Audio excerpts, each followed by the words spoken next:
যে 5 ওয়াক্ত নামাজ পড়বে আল্লাহ তাকে 5টি জিনিস পুরস্কার দিবে। যে 5 ওয়াক্ত নামাজ পড়বে আল্লাহ তাকে 5টি জিনিস পুরস্কার দিবে।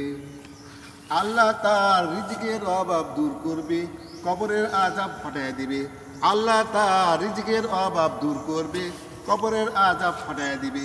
ফুল সিরাত বিজলির আকারে আল্লাহ তাকে পার করাবে। যে 5 ওয়াক্ত নামাজ পড়বে আল্লাহ তাকে 5টি জিনিস পুরস্কার দিবে। ওই হাসরের মাঠে আল্লাহ তাকে, ওই হাসরের মাঠে আল্লাহ তাকে ডান হাতে আমলা দিবে। যে 5 ওয়াক্ত নামাজ পড়বে আল্লাহ তাকে 5টি জিনিস পুরস্কার দিবে।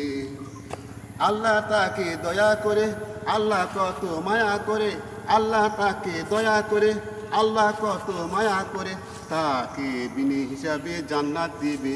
যে 5 ওয়াক্ত নামাজ পড়বে আল্লাহ তাকে 5টি জিনিস পুরস্কার দিবে।